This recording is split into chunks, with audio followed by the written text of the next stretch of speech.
Welcome to వార్తా 9. ముందుగా headlines చూద్దాం.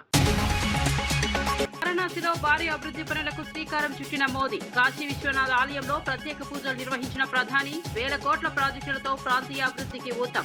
మౌలిక సదుపాయాల విస్తరణే దేశ అభివృద్ధికి కీలకమని వ్యాఖ్య. అమరావతిలో టీడీపీ కొత్త కార్యవర్గ ప్రమాణ స్వీకారం. చంద్రబాబు చేతుల మీదుగా నేతలు ప్రమాణం. నారా లోకేష్ వర్కింగ్ ప్రెసిడెంట్ గా బాధ్యతలు. యువత సీనియర్ల సమన్వయంతో పార్టీ ముందుకు సాగుతుందని విశ్వాసం.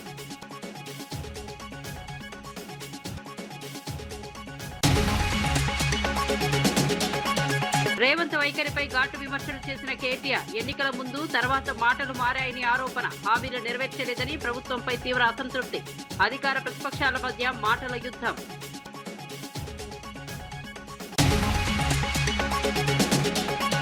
పెట్రోల్ డీజిల్ కొరత ప్రచారం తప్పుడు అని కిషన్ రెడ్డి వ్యాఖ్య. రాష్ట్రంలో ఇంధన సరఫరా సక్రమంగా కొనసాగుతోందని స్పష్టం. కొంతమంది కావాలనే భయాందోళనలు సృష్టిస్తున్నారని విమర్శ. ప్రజలు అపోహలకు లోను కాకుండా ఉండాలని కేంద్ర మంత్రి సూచన.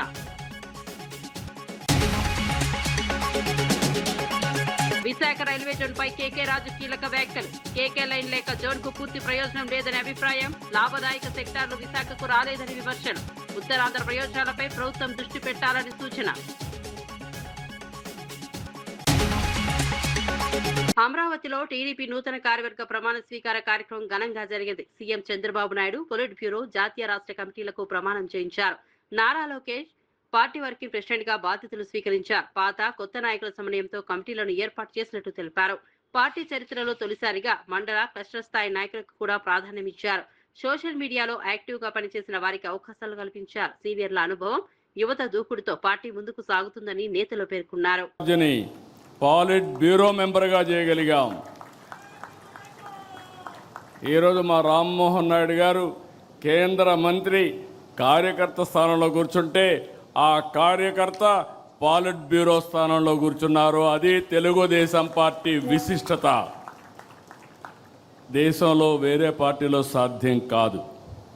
That is Telugu Desam. ఏదైతే చెప్పామో దాన్ని నిరూపించుకుంటున్నాం.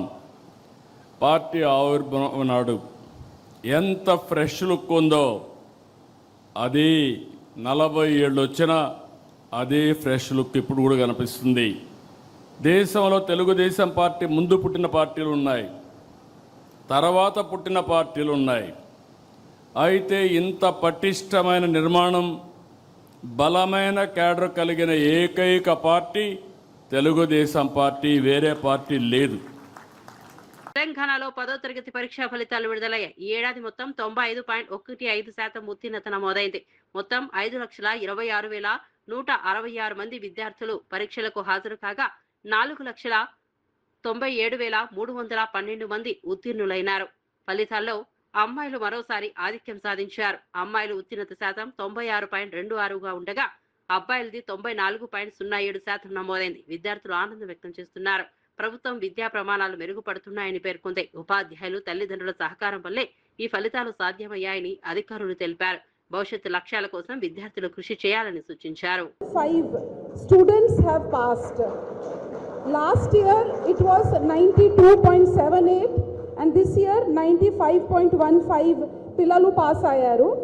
టోటల్ పిల్లలు 5,26,166 పిల్లలు అపియర్ అయి 4,97,312 పిల్లలు పాస్ అయ్యారు. పోయిన సంవత్సరం లాగా ఈ సంవత్సరం మళ్ళీ girls are the best. 96.26 pass percentage among girls and 94.07 pass percentage among boys. ఇదే విధంగా there are more than 5,731 schools అక్కడ నోట్కి నోట్ శాతం పిల్లలు పాస్ అయ్యారు. దాంట్లో మాత్రమే ఒక 6 స్కూల్స్ ప్రైవేట్ స్కూల్స్ ఉన్నాయి, అక్కడ ఒక్క పిల్లవాడు కూడా పాస్ కాలేదు. ఇదే విధంగా Mulugu district recorded the highest pass percentage and Hyderabad district with 89.23 the lowest. ఇదే విధంగా Social Welfare Residential School achieved the highest pass percentage of 99.1%. So a big hand to social welfare institutions. ఇదే విధంగా మేము ముందు పోతే SSC public examination for private candidates also పోయిన సంవత్సరం 57.22 ఉంటే ఈ పశ్చిమ బెంగాల్ ముఖ్యమంత్రి మమతా బెనర్జీ బీజేపీపై తీవ్ర ఆరోపణలు చేశారు. ఎన్నికల సమయంలో బీజేపీ రిగ్గింగ్ కు పాల్పడుతోందని విమర్శించారు. కేంద్ర బలగాలు టీఎంసీ కార్యకర్తలను లక్ష్యంగా చేసుకుంటున్నాయని అన్నారు. బయట రాష్ట్రాల నుంచి వచ్చిన పరిశీలకులు బీజేపీ ఏజెంట్లా వ్యవహరిస్తున్నారని ఆరోపించారు. అర్ధరాత్రి దాడులు చేసి ప్రజలను భయపెడుతున్నారని మండిపడ్డారు. ఇది ప్రజాస్వామ్యానికి ప్రమాదకరమని పేర్కొన్నారు. ప్రజలు భయపడకుండా ఓటు హక్కు వినియోగించుకోవాలని పిలుపునిచ్చారు. బెంగాల్ ప్రజలు ప్రజాస్వామ్యాన్ని కాపాడేందుకు సిద్ధంగా ఉన్నామని ఆమె పేర్కొన్నారు.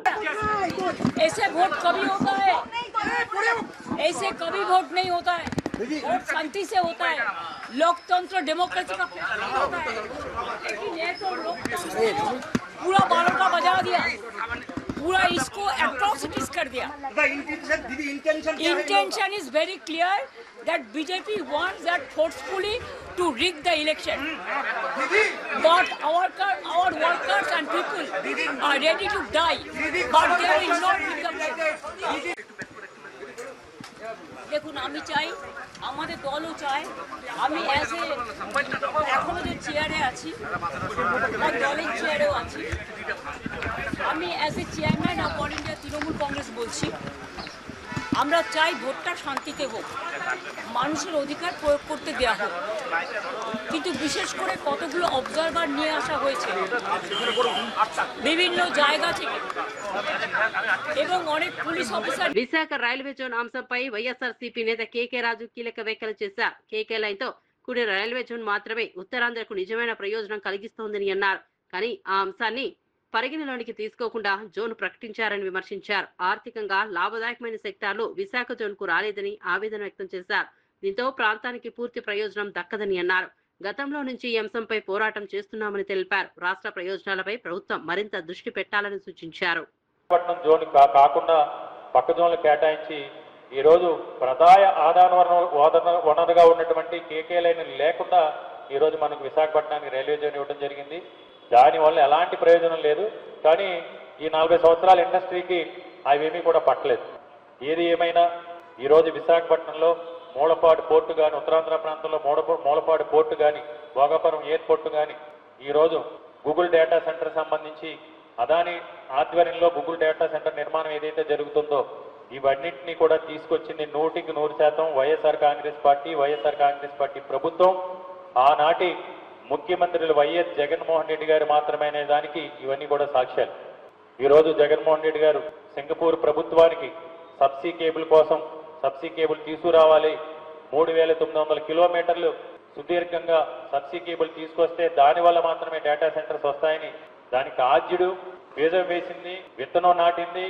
ఈ ప్రాంత ఐటీ రంగంలో అభివృద్ధి చెందడానికి ఒక వైఎస్ జగన్మోహన్ రెడ్డి గారు మాత్రమే. జగన్మోహన్ రెడ్డి గారు చేసిన కృషి వల్ల, జగన్మోహన్ రెడ్డి గారు తీసుకున్న చొరవ వల్ల, జగన్మోహన్ రెడ్డి గారు సహకరిస్తూ ఆ రోజు అదాని కంపెనీ తీసుకున్న వాళ్ళు కూడా మనతో కలిసి రావడం వల్ల మాత్రమే ఈ రోజు విశాఖపట్నంలో సాఫ్ట్వేర్ రంగంలో పెట్టుబడులు వస్తున్నాయి.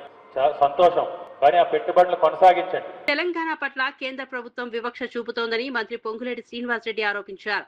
గతంలో యూరియా సరఫరాలో ఇబ్బందులు కలిగించిన కేంద్రం ఇప్పుడు పెట్రోల్, డీజిల్ విషయంలో కూడా అదే వైఖరి కొనసాగుతోందన్నారు. రాష్ట్రానికి అవసరమైన ఇంధన కోటా అందించడంలో కేంద్రం విఫలమైందని విమర్శించారు. కేంద్ర మంత్రులు కిషన్ రెడ్డి, బండి సంజయ్ తక్షణమే ప్రధానితో మాట్లాడి సమస్య పరిష్కరించాలని డిమాండ్ చేశారు. రాష్ట్రంపై నిందలు వేయడం ఆపాలని హెచ్చరించారు. రైతులు, సాధారణ ప్రజలు ఇబ్బందులు పడుతున్నారని ఆవేదన వ్యక్తం చేశారు. అప్లై చేయించాల్సిన బాధ్యత కేంద్ర ప్రభుత్వంలో ఉన్న మీది. అది మీరు విస్మరించి తప్పు మీరు చేసి కేంద్ర ప్రభుత్వం నుంచి ఇవ్వాల్సిన పెట్రోల్, డీజిల్ మీరివ్వక ఆ నిందని ఈ రాష్ట్ర ప్రభుత్వం మీద కానీ, ఈ రాష్ట్ర ప్రజలు ఇబ్బంది పడే విధంగా కానీ మీరు చేస్తూ ఉంటే ఈ రాష్ట్ర ప్రభుత్వం ఊరుకోదు. ఇప్పటికైనా బండి సంజయ్ గారు కానీ, కిషన్ రెడ్డి గారు కానీ కేంద్ర పెట్రోలియం శాఖ మంత్రి గారితో, ప్రధానమంత్రి గారితో మాట్లాడి రాష్ట్రానికి రెగ్యులర్ గా రావాల్సిన పెట్రోల్, డీజిల్ తక్షణమే రిలీజ్ చేపించి బాధ్యత మీ మీదుంది, అది విస్మరించొద్దని కూడా ఈ వేదిక ద్వారా కేంద్ర ఇద్దరు మంత్రుల్ని ప్రశ్నిస్తూ, రాష్ట్ర ప్రజలకి పూర్తిగా కేంద్ర ప్రభుత్వం నుంచి రావాల్సిన రాకపోయినా ఇబ్బంది ఉన్నా తప్పకుండా కేంద్ర ప్రభుత్వం మీదైనా ఈ ప్రభుత్వం కొట్లాడుద్ది. నిజామాబాద్ జిల్లాలో కొత్త పార్టీ కార్యాలయ భవన నిర్మాణానికి టీపీసీసీ చీఫ్ మహేష్ కుమార్ గౌడ్ భూమి పూజ చేశారు. ఈ కార్యక్రమంలో మంత్రి సీతక్క, ప్రభుత్వ సలహాదారు సుదర్శన్ రెడ్డి పాల్గొన్నారు. సొంత జిల్లాలో పార్టీ ఆఫీస్ నిర్మాణం ప్రారంభించడం ఆనందంగా ఉందని మహేష్ కుమార్ గౌడ్ తెలిపారు. కార్యాలయం పూర్తయిన తర్వాత రాహుల్ గాంధీ చేతుల మీదుగా ప్రారంభిస్తామని వెల్లడించారు. పార్టీ బలోపేతానికి ఇది కీలక అడుగని పేర్కొన్నారు. గ్రామ స్థాయి నుంచి రాష్ట్ర స్థాయి వరకు పార్టీని మరింత విస్తరించేందుకు చర్యలు తీసుకుంటామని చెప్పారు. వచ్చే ఎన్నికల్లో 100కి పైగా సీట్లు సాధించి అధికారాన్ని నిలబెట్టుకుంటామని ధీమా వ్యక్తం చేశారు. విచ్ఛిన్నం చేస్తూ సామాన్యుడికి ప్రభుత్వం దూరమైంది. బీజేపీ ప్రభుత్వం అదానీ, అంబానీ లాంటి పెత్తందాలను పెంచిపోసింది తప్ప సామాన్యుడికి ఎక్కడ కూడా లాభం చేకూర్చిన పని చేయలే. 10 ఏళ్ళు జరిగిన దోపిడీ, ఆర్థిక విధ్వంసం, వారు కూడబెట్టుకున్న ఆస్తులు, పంపకాల్లో తేడాలే ఇలా కవితమ్మ గారు బయటకు వచ్చి పార్టీ పెట్టినారు. ఆత్మాభిమానం అంటారు, సంతోషం. కవిత గారు పార్టీ పెట్టారు, స్వాగతిస్తాం. కానీ ఆనాడు 10 ఏళ్ల దోపిడీలో మీ భాగస్వామ్యం ఉందనే మాట మాత్రం మర్చిపోకూడదనే మాట ఈ సందర్భంగా మనవి చేస్తా ఉన్నాను. వచ్చే ఎన్నికల్లో 100 సీట్లు పైన గెలుస్తాం, మళ్ళీ అధికారంలోకి వస్తాం. ఇది కానుకగా రాహుల్ గాంధీ, ఖర్గే గారికి అప్పచెప్తామనే మాట కూడా ఈ సందర్భంగా మనవి చేస్తా ఉన్నాను. నర్సీపట్నంలో జరుగుతున్న లేటరైట్ త్రవ్వకాలపై మాజీ ఎమ్మెల్యే ఉమాశంకర్ గణేష్ తీవ్ర ఆరోపణలు చేశారు. స్పీకర్ అయ్యన్న పాత్రుడు ఆధ్వర్యంలోనే ఈ త్రవ్వకాలు జరుగుతున్నాయని అన్నారు. భారీ స్థాయిలో అవినీతి జరుగుతోందని ఆరోపించారు. యువ నాయకుడి పేరుతో 100 కోట్ల దోపిడీ జరుగుతోందని విమర్శించారు. ఎంపీ సీటు కోసం బుడుపులు వెళ్తున్నాయనే ప్రచారం కూడా ఉందని అన్నారు. ఈ వ్యవహారంపై పూర్తి స్థాయి విచారణ జరపాలని డిమాండ్ చేశారు. ప్రజా వనరులను కాపాడాల్సిన బాధ్యత ప్రభుత్వానిదని పేర్కొన్నారు. అహంకారంతో మాట్లాడతాడు. నిజంగా ఈయన పంపించిన డబ్బులు మరి ఎవరికో యువనాయకుడికి ఇస్తాడో లేదో నాకు తెలియదు, కానీ ఆ యువనాయకుడి పేరు మీద మాత్రం 100 కోట్ల రూపాయలు దోచేస్తాడు అయిన పత్రుడు. సుమారుగా 400 కోట్ల రూపాయలు దోచాడు ఈ సంవత్సరంలో. మరి అలాగే కేవలం ఏంటంటే రాజ్యసభ కోసం ఆ కొడుకుని రాజ్యసభ ఇవ్వాలి, రాజ్యసభ ప్రమోట్ చేయాలనే ఉద్దేశం మీద. అంటే ఒక్కటే అడుగుతున్నా ఈ రోజు, అంటే 100 కోట్ల రూపాయలు అంటే రాజ్యసభ వస్తుందని చెప్పి అడుగుతున్నా. నిజంగా ఈ కొడుకు కానీ రాజ్యసభ కానీ వచ్చినట్లయితే ఏదైతే అహంకారంతో మాట్లాడారో అయ్యన్న పాత్రుడు నిజమనే మేము భావించాలి నిజంగా వస్తే. ఎందుకంటే 100 కోట్ల రూపాయలు ఇచ్చి చెప్పి అందరితో అహంకారంతో మాట్లాడుతున్నాడు. నిజంగా ఈయనకి రాజ్యసభ వస్తే నిజంగా 100 కోట్ల రూపాయలు ఇచ్చే తెచ్చుకున్నాడని చెప్పి మేము అందరం కూడా భావిస్తాం. అలాగే అయ్యన్న పాత్రుడు పక్కనే మాకు చోడవరం నియోజకవర్గం రోలుగుంట మండలం అన్ని క్వారీస్ ఉన్నాయి. ఈయనకి ఏంటి సంబంధం సార్? అక్కడ పక్కనే చోడవరం నియోజకవర్గం అయినప్పుడు కూడా ఈయనకి ట్యాక్స్ కట్టాలి. ఏంటంటే ట్యాక్స్ ఏపీ ట్యాక్స్ అట. ఏంట్రా బాబు ఏపీ ట్యాక్స్ ఈయన ఎందుకు కట్టాలి? చోడవరం నియోజకవర్గం అంటే అయ్యన్న పాత్రుడు ట్యాక్స్ అట. కోట్ల రూపాయలు రోలుగుంట్ల క్వారీలో ఒక రాయి బయటికి రావాలంటే అయ్యన్న పాత్రుడు ట్యాక్స్ కట్టే ఇప్పటికే కోట్ల రూపాయలు దోచేశాడు అయ్యన్న పాత్రుడు. అంటే ఈ విధంగా ఇంకోటి చెప్పాలి, ముఖ్యంగా ఈ రోజు ఎండోమెంట్స్ ల్యాండ్స్ ఉన్నాయి మా అందరికి కూడా. ఎండోమెంట్ ల్యాండ్స్ సుమారుగా అక్కడ 100 ఎకరాలు ఉంది. మొన్ననే చూసాం, సుమారుగా 30 ఎకరాల్లో లీజ్కి ఇచ్చాడు ఆయన. ఎక్కడ టెండర్స్ లేవు. ఆల్రెడీ 30 ఎకరాలు కూడా ఇదేది సోలార్ ప్రాజెక్ట్ పెట్టించాడు. బినామీ ఎవరో పేరు పెట్టి ఈయనే. అదేంటంటే 30 ఎకరాలు కూడా 30 సంవత్సరాలు లీజ్ అట, కేవలం నామినేషన్ మీద. ఇదే కాకుండా ఉన్న 70 ఎకరాలు కూడా ఇప్పుడు తీసుకుంటున్నాడు ఆయన. అంటే సుమారుగా 100 ఎకరాలు అంటే 100 కోట్ల రూపాయలు. నేను ఒకటే అడుగుతున్నా ఈ రోజు, ఆ భూముల్లో కొన్ని సంవత్సరాల నుంచి 50-60 సంవత్సరాల నుంచి రైతులు దాని మీద బతుకున్నారు. ఎందుకు వాళ్ళకి ఇవ్వలేదని చెప్పి ఎండోమెంట్ అధికారులు అడిగితే వాళ్ళు అంటారు, ఎవరన్నా ఇస్తే 5,000 ఇస్తున్నారు, వీళ్ళైతే 30,000 రూపాయలు ఇస్తారు కనుక వీళ్ళకి నామినేషన్ పద్ధతులు ఇచ్చామంటున్నారు. అంటే ఈ రోజు 30,000 రూపాయలు ఎకరానికి ఇస్తే 30 సంవత్సరాలు లీజుకి ఇచ్చారు. రేపు ఎవరైనా 50,000 ఇస్తుందంటే 50 సంవత్సరాలకు ఇచ్చేస్తారని చెప్పి అడుగుతున్నా. రేపు ఎవరైనా 1,00,000 రూపాయలు ఇస్తుందంటే ఎకరానికి 100 ఎకరాలు 100 సంవత్సరాలు కూడా ఇస్తారన్న. అంటే ఈ విధంగా అయ్యన్న పాత్రుడు ఒక దోపిడీ మాట. ఇది నామినేషన్ పద్ధతిలో సుమారుగా 100 ఎకరాల నర్సీపట్నంలో ఉన్న బలిఘట్టంలో ఉన్న ప్రాంతంలో 100 ఎకరాలు దోపిడీ చేసే కార్యక్రమం చేస్తాడని చెప్పి దీనిపై ఇప్పటికే కూడా మేమందరం కూడా కోర్టుకి వెళ్ళాం. కోర్టులో కూడా వాయిదాలు నడుస్తున్నాయి. రేపు రాబోయే రోజుల్లో కూడా వాటి మీద కూడా మేము ప్రతిఘటించడం జరుగుతుంది. అయితే ముఖ్యంగా చెప్పాలంటే ఈ రోజు అయ్యన్న పాత్రుడు సృష్టి క్షేత్రం అని చెప్పి ఒక హై డ్రామా చేస్తాడు. కేవలం దాని తాలూకు ఉద్దేశం ఏంటంటే ఈయన రిటైర్ అయిపోతాడు అయ్యన్న పాత్రుడు, వాళ్ళ కొడుకుని ప్రమోట్ చేయాలి. ప్రమోట్ చేయాలంటే ఒక బ్యానర్ పెట్టి ఏదో చేయాలి. అందుకనే సృష్టి క్షేత్రం అని చెప్పి ఒక బ్యానర్ పెట్టి మరి ఏదైతే ప్రభుత్వ స్థలం ఉందో ప్రభుత్వ చెరువులో 108 అడుగులు పెట్టాలని చెప్పి అంటున్నాడు. అంటే స్థలం ఏమో గవర్నమెంట్ది, దాని తాలూకు సంబంధించిన కోట్ల రూపాయలు విలువ చేసి పెట్టాలంటే అది జిఎంఆర్ సంస్థల దగ్గర స్పాన్సర్ చేస్తారు. జిఎంఆర్ ఏమో స్పాన్సర్ చేస్తారు, చెరువు ఏమో గవర్నమెంట్ది. ఈయన చూస్తే ఆ కొడుకు ప్రమోట్ చేసేయాలనే ఆలోచనలో మరి ఈ విధంగా ఉన్నాడు. మీరు చేసి అన్ని కూడా చూస్తున్నాం. రేపు జగనన్న ప్రభుత్వం రాగానే వచ్చిన వెంటనే చట్ట ప్రకారం మీకు అందించిన మొత్తం వడ్డీతో సహా చెల్లించేస్తామని చెప్పి అయిన పద్ధతికి చెప్పడం జరుగుతుంది. ఈ రోజు కూడా ఎంత దురదృష్టం అంటే ఈ రోజు కూడా మేము కంప్లైంట్లు ఇచ్చినప్పటికి కూడా మేము ఆందోళన చేసినప్పుడు కూడా ఈ రోజు కూడా పని ఆపలేదు, అక్కడ పని చేస్తాం. ఎమ్మెల్యే రాజగోపాల్ రెడ్డి కవితపై తీవ్ర విమర్శలు చేశారు. ఆమె కొత్త పార్టీని బిగ్ జోక్ గా అభివర్ణించారు. కేసీఆర్ లేకపోతే కవితకు రాజకీయ గుర్తింపు ఉండదని అన్నారు. తండ్రిని గౌరవించని వ్యక్తి ప్రజలకు నాయకత్వం ఎలా వహిస్తారని ప్రశ్నించారు. కుటుంబ విలువలు పాటించిన నాయకత్వాన్ని ప్రజలు అంగీకరించారని పేర్కొన్నారు. మద్యం కేసులో ఇంకా స్పష్టత రాలేదని కూడా గుర్తు చేశారు. డబ్బుతో పార్టీ నడపడం సులువు కాదని వ్యాఖ్యానించారు. బయటకు వచ్చి పార్టీ పెట్టింది, పెద్ద జోక్ కవిత పార్టీ. కవిత డెఫినెట్ గా మొట్టమొదటి సమావేశాన్ని ఒక ఆడ కూతురు, ఆడపిల్లకు తండ్రి అంటే ఎంత ప్రేమ ఉండాలి. ముఖ్యంగా తండ్రికి కూతురు అంటే అంతే ప్రేమ ఉంటుంది, కూతుర్లకు కూడా తండ్రి అంటే అంతే ప్రేమ ఉంటుంది. ఆయన ఒక ఉద్యమకారుడు. కేసీఆర్ తెలంగాణ రాష్ట్ర ఏర్పాట్లు కృషి చేసిన వ్యక్తి. అటువంటి వ్యక్తిని స్వయాన కూతురే ఆ విధంగా మాట్లాడడం అనేది డెఫినెట్ గా ఆమె మొట్టమొదటి సమాజంలో తప్పు చేసింది. దాంతో తెలంగాణ ప్రజలందరూ కూడా ఆలోచించుకుంటారు ఏమని. తండ్రిని గౌరవించుకోలేని మనిషి ప్రజలకు తల్లి ఎట్లయితుంది? అయితే నేను తీవ్రంగా బాధతో చెప్తున్నాను, చాలా తప్పు మాట్లాడింది కవిత. మీకు మీ అన్నతో కోపం ఉండొచ్చు, మీకు అధికారం కావాలనే ఆశ ఉండొచ్చు, అంతేగాని దానికోసం నువ్వు ఫైట్ చేసి తప్పులేదు. కానీ నువ్వు మీ సొంత తండ్రిని ఆ మాట అనడం, నీవు చేస్తా తెలంగాణలో అని అంటే నువ్వు ఎవరు నమ్ముతారు? నేను అసలు యాక్చువల్గా క్లారిటీ ఇంతవరకు మాత్రం లిక్కర్ కుంభకోణంలో క్లీన్ చీట్ ఎక్కడ వచ్చింది? మద్యం కుంభకోణం విషయంలో కోర్టు ఇంకా పెండింగ్ ఉన్నది. దానికి మంచి ఆధారాలు ఉన్నాయి. ఇప్పటికిప్పుడే మొత్తం తెలంగాణ ఉద్ధరిస్తున్నాయి. తెలంగాణ సంగతి తర్వాత కానీ చాలా మంది నువ్వు తీసుకునేటోళ్ళు, కానీ ఫస్ట్ నువ్వు ఆ కేసులకి ఎట్లా బయటపడుతూ అది తీసుకో. ఫస్ట్ అది ఇంకా కేసు పూర్వం కాలేదు. నిజంగా ఈ రాజకీయ పార్టీ పెట్టడానికి పంతమంది గతంలో ఒకసారి కేసీఆర్ అన్నట్టు పార్టీ పెట్టాలంటే పాండవులు అయిపోయింది.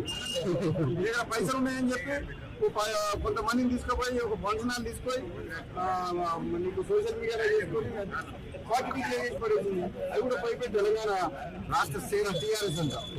ఎంత తెలివిగా ఆ పేరును వాడుకొని ఏదో కొన్ని సీట్లు మాట్లాడుకొని మళ్ళీ రేపు పొద్దున గెలిచి రాజకీయ లబ్ధి కోసం ప్రయత్నం చేసి చెప్తే కవిత వల్ల ఏమి ఊరు లేవదు,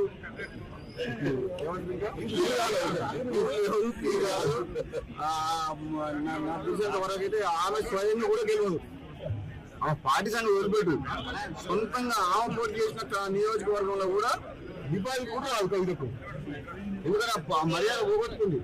ఫస్ట్ మీటింగ్ తండ్రిని కేసీఆర్ లాంటి వ్యక్తిని పెట్టి ఆమె ఉన్న మర్యాద పోగొట్టుకుంది. TRS working president KTR CM Revanth రెడ్డిపై ఘాటు వ్యాఖ్యలు చేశారు. ఎన్నికలకు ముందు ఒకలా తర్వాత మరోలా ప్రవర్తిస్తున్నారని విమర్శించారు. మారిన మనిషి అంటూ చెప్పుకుంటున్న రేవంత్ వాస్తవానికి మాటలు మారుస్తున్నారని అన్నారు. ప్రజల విమర్శలను వినడంలో కూడా ఆయనకు విచిత్రమైన ఆనందం ఉందని ఎద్దేవా చేశారు. ప్రభుత్వ పనితీరుపై అసంతృప్తి వ్యక్తం చేశారు. ప్రజలకు ఇచ్చిన హామీలు నెరవేర్చలేదని ఆరోపించారు. ఎలక్షన్లకు ముందేమో పాలమూరు బిడ్డ, ఇప్పుడు పాలమూరు ప్రాజెక్టును పట్టించుకోని బిడ్డ. ఎందుకు మరి నువ్వు ముఖ్యమంత్రిగా ఉండి ఏం లాభం ఈ రాష్ట్రానికి? నీ నాగర్ కర్నూలులో నీ పాలమూరులో ఇలా రైతులు రోడ్డుకి ధర్నా చేస్తుంటే సిగ్గనిపిస్తలేదా? బాధ అనిపిస్తలేదా? గురుకుల పాఠశాలలు మేము బ్రహ్మాండంగా నడిపితే ఆనాడు ఇవాళ 140 మంది పిల్లలు చచ్చిపోయిన గురుకులాల్లో ఈ రేవంత్ రెడ్డి వచ్చినాక సిగ్గనిపిస్తలేదా? కరెంట్ ఇయ్యలేకపోతున్నావు, సిగ్గనిపిస్తలేదా? రైతు బంధు పడతలేదు, సిగ్గనిపిస్తలేదా? రైతుల ధాన్యం ఇవాళ రోడ్ల మీద తడిచి రైతులు ఏడుస్తుంటే బాధ అనిపిస్తలేదా? ఇంకా ఆయన అంటున్నాడు మేము తిడుతుంటేనంట ఇట్లా విమర్శ చేస్తుంటే ప్రజల పక్షాన ఆయనకు మా తిట్లు వింటుంటే ఆయనకు సాడిస్టిక్ ప్లెజర్ వస్తుందంట, పైశాచిక ఆనందం వస్తుందంట. ఏమనాలి ఆయనను? మేము ఇంకా ఏమనాలో కూడా అర్థం కావట్లేదు. అందుకే మీతో నా ప్రార్థన, మా కల్వకుర్తి సోదరులతోన, మనము మళ్ళీ లాస్ట్ కేసీఆర్ వస్తాడులే, ఇట్లా చేయి ఊపుతాడు, మేము కూడా ఇట్లా ఊపుదాము. కేటీఆర్ మధ్యలో ఒకసారి వస్తాడు, ఆయన కూడా ఇట్లా అంటాడు, మేము కూడా ఇట్లా అందాము, కానీ మేము మాత్రం ఏం చెయ్యము అంటే కుదరదు. శ్రీధర్ చెప్పింది అక్షర సత్యం. దయచేసి మా మిత్రులను కోరుతా ఉన్నాం, దయచేసి మీ స్థానిక సమస్యలు, మీ గ్రామాల్లో ఉండే సమస్యలు, మీ మండలాల్లో ఉండే సమస్యలు, అవి రైతులే కావచ్చు, కులవృత్తులే కావచ్చు, లేదా ఇతరులే కావచ్చు, విద్యార్థులే కావచ్చు, ఇంకోరి కావచ్చు, ఎత్తుకోండి. వాళ్ళ తరపున రోడ్డు ఎక్కండి, కదం దొక్కండి. ఇచ్చినాం, ప్రభుత్వానికి ఇచ్చే కాడికి టైం ఇచ్చినాం, మనం కూడా ఓపిక పట్టినాం. 2.5 ఏళ్ళు సరిపోయింది. 50% ఓవర్. ఇంకొక ఇందాక ఎవరో సోదరుడు మాట్లాడుతూ ఇంకో 2 ఏళ్ళు గడ్డు కాలం అన్నాడు, వెంకటేష్ అనుకుంటా. 2 ఏళ్ళు ఏం లేదు, ఇంకొక సంవత్సరం తర్వాత కూర్చున్న కుక్క కూడా లేవదు రేవంత్ రెడ్డి గారికి. కూర్చున్న కుక్క కూడా నిలబడదు అంటున్నా. అధికారులు వినరు మాట, ఎందుకంటే ఆఖరి సంవత్సరం మొత్తం ఎలక్షనే కాబట్టి ఇంకొక సంవత్సరం తట్టుకోవాలా ఈ దుర్మార్గ అరాచక పాలన. కానీ ఈ సంవత్సరంలోనే మన శక్తి ఏందో మన సత్తా ఏందో కూడా చూపెట్టాలి. ఖచ్చితంగా గలం విప్పాలి, బలం చూపాలి. ఎట్లా అయితే తెలంగాణ ఉద్యమంలో ఆనాడు కథం దొక్కినామో ఇప్పుడు మళ్ళొక్కసారి కాంగ్రెస్ నుండి ఈ రాష్ట్రాన్ని కాపాడుకోవడానికి, కాంగ్రెస్ కబంధహస్తం నుంచి ఈ రాష్ట్రాన్ని కాపాడుకోవడానికి తప్పకుండా అందరం కూడా నడుం బిగించాల్సిన బాధ్యత మన మీద ఉన్నది. ప్రధాని నరేంద్ర మోదీ వారణాసి పర్యటనను కొనసాగిస్తున్నారు. కాశీ విశ్వనాథ ఆలయంలో ప్రత్యేక పూజలు నిర్వహించి లోక కళ్యాణం కోరుకున్నారు. ఈ పర్యటనలో 6,350 కోట్ల విలువైన అభివృద్ధి పనులకు శంకుస్థాపనలు, ప్రారంభోత్సవాలు చేశారు. అమృత్ భారత్ ఎక్స్ప్రెస్ రైళ్లు, గంగా నదిపై రైల్ కమ్ రోడ్ బ్రిడ్జ్ వంటి కీలక ప్రాజెక్టులు ప్రారంభమయ్యాయి. ప్రాంతీయ అభివృద్ధికి దోహదం చేస్తాయని తెలిపారు. కాశీ పర్యటన అనంతరం గంగా ఎక్స్ప్రెస్ వేపై ప్రారంభానికి వెళ్లనున్నారు. దేశ అభివృద్ధికి మౌలిక సదుపాయాల విస్తరణ కీలకమని మోదీ పేర్కొన్నారు.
Hyderabad police commissioner Sajjanar SSC ఫలితాల నేపథ్యంలో విద్యార్థులకు కీలక సూచనలు చేశారు. పరీక్షల్లో విఫలమైన ఆత్మహత్యల వంటి తీవ్ర నిర్ణయాలు తీసుకోవద్దని విజ్ఞప్తి చేశారు. మార్కులు జీవితాన్ని నిర్ణయించవని, భవిష్యత్ అవకాశాలు ఎన్నో ఉంటాయని తెలిపారు. తల్లిదండ్రులు కూడా పిల్లలపై ఒత్తిడి చేయకుండా ఉండాలని సూచించారు. పిల్లల ప్రవర్తనలో మార్పులు గమనించి అవసరమైన సపోర్ట్ ఇవ్వాలని కోరారు. భావోద్వేగంగా వారికి తోడుగా నిలవాలని చెప్పారు. విద్యార్థుల మానసిక ఆరోగ్యం ముఖ్యమని గుర్తు చేశారు. అందరికీ నమస్కారం. 10వ తరగతి రిజల్ట్స్ రాబోతున్నాం. దాని గురించి కొన్ని విషయాలు మాట్లాడడానికి మీ ముందు రావడం జరిగింది. అందరు కూడా తెలుసు, ఇటీవల ఇంటర్మీడియట్ ఎగ్జామ్ రిజల్ట్ రావడం జరిగింది. కొంతమంది ఆత్మహత్యలు చేసుకోవడము చాలా బాధ అనిపించింది. వాళ్ళు తల్లిదండ్రులు కూడా చాలా బాధలు, చాలా విషయాలు కూడా బయట రావడం జరిగింది. మన ఉమెన్ సేఫ్టీ వింగ్ ఆఫీసర్స్ ఇటీవల ఆత్మహత్య చేసుకున్న పిల్లల తల్లిదండ్రుల దగ్గర వెళ్లి అక్కడ జరిగిన కొన్ని విషయాల పైన మాట్లాడడం జరిగింది. ఎగ్జామ్స్ రిజల్ట్స్ అది మన ఒక కెరియర్ భాగం. 10th ఎగ్జామ్ అంటే ఒక కెరియర్ లో ఒక చిన్న స్టెప్. ఈ రిజల్ట్స్ వచ్చే ముందు గానీ రిజల్ట్స్ తర్వాత టీచర్స్ పైన, పేరెంట్స్ పైన జవాబుదారీ ఉంది. ఇటీవల చూసింది ఏమంటే పేరెంట్స్ వాళ్ళ ఆశల్ని వాళ్ళు పిల్లల పైన రుద్దడానికి ప్రయత్నం చేస్తారు. పిల్లల ద్వారా సాధించాలని చెప్పి వాళ్ళు చూస్తుంటారు. అది మంచిది కాదు. పిల్లలకి అట్లా వచ్చింది, మా పిల్లలకి ఇట్లా వచ్చిందని చెప్పి వాళ్ళు మాట్లాడడం కూడా మంచిది కాదు. చాలా మంది వాళ్ళు పిల్లలు కూడా వాళ్ళు ఏమనుకుంటారంటే మనం ఫెయిల్ అయితే సమాజం మన గురించి ఏం ఆలోచిస్తుందని చెప్పి బాధపడుతుంటారు. సో ముఖ్యంగా ఎగ్జామ్స్ వచ్చిన తర్వాత పేరెంట్స్ అందరికి, ముఖ్యంగా టీచర్స్ అందరు కూడా ఎవరెవరు ఇలాంటి తక్కువ మార్క్స్ వచ్చిన పిల్లలతో చాలా టైం గడపాలి. పేరెంట్స్ వాళ్ళతో ఉండాలి, వాళ్ళకు ధైర్యం నింపాలి, అట్లానే వాళ్ళకు తెలియపరచాలి. ఎగ్జామ్స్ అనేది ఒక చిన్న స్టెప్. రెట్టింపు ఉత్సాహంతో రాసి ఇంకా ఎక్కువ మార్క్స్ తీసుకోవడానికి ఒక మంచి అవకాశం అని చెప్పి పాజిటివ్ ఫీలింగ్ తీసుకోవడానికి వాళ్ళు ప్రయత్నం చేయాలి. తెలంగాణలో పెట్రోల్, డీజిల్ కొరతపై వస్తున్న ప్రచారంపై కేంద్ర మంత్రి కిషన్ రెడ్డి స్పందించారు. రాష్ట్రంలో మొత్తం 4,325 పెట్రోల్ బంకులు ఉండగా అందులో కేవలం 106 బంకుల్లో మాత్రమే స్టాక్ లేదని స్పష్టం చేశారు. కొరత ఉందని తప్పుడు ప్రచారం జరుగుతోందని, దీనివల్ల ప్రజల్లో అనవసర ఆందోళన పెరుగుతోందని అన్నారు. సరఫరా వ్యవస్థ సక్రమంగా కొనసాగుతోందని, ప్రజలు గందరగోళానికి గురి కావాల్సిన అవసరం లేదని సూచించారు. కొంతమంది కావాలనే భయాందోళనలు సృష్టిస్తున్నారని విమర్శించారు. కేంద్రం పరిస్థితిని నిశ్చితంగా పరిశీలిస్తోందని తెలిపారు. ప్రజలు అపోహలకు లోను కాకుండా సాధారణంగా వ్యవహరించాలని కోరారు. అదే హైదరాబాద్ తీసుకుంటే, హైదరాబాద్ సిటీ పరిధిలో 3,200 యావరేజ్ ఉంటుంది. ఈరోజు డబల్ 6,400 సప్లై చేస్తా ఉన్నాం. మరి ఇది షార్టేజ్ అని ఏ రకంగా అనుకుంటాం మనం? అనేక కారణాలు ఉన్నాయి దీనికి. ఇంత పెరగడానికి కూడా అదే డీజిల్ తీసుకుంటే డీజిల్ యావరేజ్గా 8,000 ఉంటుంది. 8,000 కేఎల్. ఈరోజు డీజిల్ తెలంగాణలో మరి 15,500 యావరేజ్ ఈరోజు మనం ఇస్తా ఉన్నాం. ఈరోజు లేటెస్ట్ డిస్పాచ్ తీసుకుంటే 19,300 కేఎల్, 19,300 కేఎల్ ఈరోజు యావరేజ్గా మనము ఈరోజు సప్లై చేస్తాము. అంటే అదే హైదరాబాద్ తీసుకుంటే డీజిల్ 2,700 ఉంటుంది యావరేజ్గా. ఈరోజు 5,060 కేఎల్ హైదరాబాద్లో సప్లై చేస్తున్నాం. దురదృష్టం ఏంటంటే మన సోషల్ మీడియా, కొంతమంది రాజకీయ నాయకుల ప్రకటనలు వీటన్నిటికీ కారణమైంది. దురదృష్టవశాత్తు మనము ఏదైతే అమెరికా ఇరాన్ మధ్యలో జరుగుతున్నటువంటి ఘర్షణ, మనకు వస్తున్నటువంటి మరి ఇతర దేశాల నుంచి రావాల్సినటువంటి క్రూడ్ ఆయిల్ ఏదైతే ఇబ్బందులు ఉన్నాయో అందరం చూస్తా ఉన్నాం. ఇది దాచిపెట్టాల్సిన అవసరం కాదు. అనేక దేశాల్లో పెద్ద ఎత్తున ఇబ్బందులు ఎదురవుతున్నారు. కానీ మన దేశంలో ఎక్కడ కూడా ఈ సమస్య లేకుండా కొంత మనం సమర్థవంతంగా ఎక్కడెక్కడ ప్రపంచంలో అందుబాటులో ఉందో ఆయా దేశాలలో ఎవరెవరు ఏ రేటుకి అమ్మినప్పుడు కూడా మనము రేటు చూడకుండా భారతదేశంలో షార్టేజ్ రావద్దు, కొరత రాకూడదనే ఉద్దేశంతో మనము ఎంత రేటు పెరిగినప్పుడు కూడా అనేక దేశాలలో, చిన్న దేశం పెద్ద దేశం నుంచి మొదలు పెడితే అన్ని దేశాల నుంచి కూడా మనము ఈరోజు ఇంపోర్ట్ చేసుకుంటున్నాం. ఎందుకంటే మనము ప్రపంచంలో largest population, world biggest population ఇండియాలో ఉంది. ఉన్నటువంటి మన దేశంలో ఈరోజు దురదృష్టవశాత్తు మనము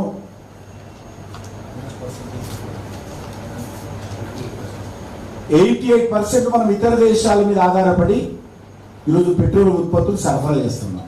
88%. మరి ఇతర దేశాల నుంచి వస్తున్నప్పుడు ఇబ్బందులు ఉన్నప్పుడు కూడా మోడీ గారు ఈరోజు అనేక దేశాలతో ఉన్నటువంటి సంబంధాల కారణంగా, మనకు ఉన్నటువంటి మంచి విదేశీ విధానం కారణంగా ఈరోజు అనేక దేశాలు కూడా మరి ప్రియారిటీ బేసిస్లో మన దేశానికి ఆయిల్ ఉత్పత్తులను పంపిస్తా ఉన్నారు. మనం కూడా వాటిని మరి సమర్థవంతంగా ప్రతి మోటార్ సైకిల్ వరకు, ప్రతి రైతు వాడేటువంటి ట్రాక్టర్ వరకు, ప్రతి కంపెనీ వాడేటువంటి లారీ వరకు ట్రాన్స్పోర్ట్ కూడా ఎవరికి కొరత లేకుండా అందించాలనేటువంటి సంకల్పంతో చేస్తా ఉన్నాం. కానీ దురదృష్టవశాత్తు అక్కడక్కడ ముందుగా కొంత ఆంధ్రప్రదేశ్లో ప్రాబ్లం ఏర్పడింది. అక్కడ ప్రభుత్వం పూర్తిగా ఈరోజు రంగంలో దిగి అక్కడ కూడా సమస్య పరిష్కారం చేయడం జరిగింది. మనకు కూడా కొత్తగూడెం, ఖమ్మంలో కొంత దీనికి సంబంధించినటువంటి సిగ్నల్స్ వచ్చాయి. ఇప్పుడు అక్కడ కూడా, ఎందుకంటే మన దగ్గర సఫిషియంట్ స్టాక్స్ మన తెలంగాణ రాష్ట్రానికి సంబంధించినటువంటి స్టోరేజ్లో ఉంది. కాబట్టి దేశానికి సంబంధించి కూడా ఆ రకమైన స్టాక్స్ ఉంది. ఒకవేళ స్టాక్స్ లేదనుకోండి, సప్లై లేదనుకోండి, ప్రభుత్వమే చెప్తుంది, ప్రభుత్వమే స్వచ్ఛందంగా ముందుకొచ్చి చెప్తుంది, అందరూ లేదు చూసి వాడింది. ఇప్పుడు మనకు ఆ ప్రాబ్లం లేదు, షార్టేజ్ అనేటువంటి ప్రాబ్లం లేదు. ఎందుకంటే అల్టిమేట్గా వీఆర్ డిపెండింగ్, మనం ఇతర దేశాల నుంచి డిపెండ్ అవుతున్నాం. ఇబ్బంది అయితే ప్రజలకు చెప్తాం, మేము ప్రజలకు చెప్పి ప్రజలను భాగస్వామ్యం చేస్తాం దాంట్లో. కానీ ఇప్పుడు ఆ పరిస్థితి లేదు. మనకు దురదృష్టం ఏంటంటే ఒక అపోజిషన్ పార్టీ లీడర్ ఈరోజు సాయంకాలం 7 గంటల నుంచి ధరలు పెరుగుతాయని చెప్పాడు. ఇంతకంటే దురదృష్టం ఇంకొకటి ఉండదు. దీని కారణంగా ప్రజల్లో ఒక టెన్షన్ వాతావరణం వచ్చింది. దీని కారణంగా ట్యాంకులు నింపుకుంటున్నారు, ఇంట్లో అన్లోడ్ చేస్తున్నారు, మన ట్యాంకులు నింపుకుంటున్నారు. చిన్న చిన్న వ్యక్తులు కావచ్చు, సంస్థలు కావచ్చు, కంపెనీలు కావచ్చు. ఇది చేయకూడదు ఆ రకంగా. నేను ఒక్కసారి కొడుతున్నాను, వాళ్ళు ఎవరో పనికిరాని వాళ్ళు స్టేట్మెంట్ ఇస్తే మనం ఎవరు కూడా భయపడాల్సిన అవసరం లేదు. ఏదైనా ఉంటే ప్రభుత్వం చెప్తుంది తప్పకుండా. రెండోది, ఈరోజు పెట్రోల్ ఇళ్లలో స్టాక్ పెట్టకండి దయచేసి. ఎండాకాలం ప్రమాదం జరిగే అవకాశం ఉంటుంది కాబట్టి నేను ప్రజలను కూడా అదే అలర్ట్ చేస్తా ఉన్నాను. ఎవరు కూడా మీరు ఇళ్లలో పెట్రోల్ స్టాక్ పెట్టుకోకండి. మనము అది చాలా ఇతర సమస్యలకు మరిన్ని అప్డేట్స్ కోసం చూస్తూనే ఉండండి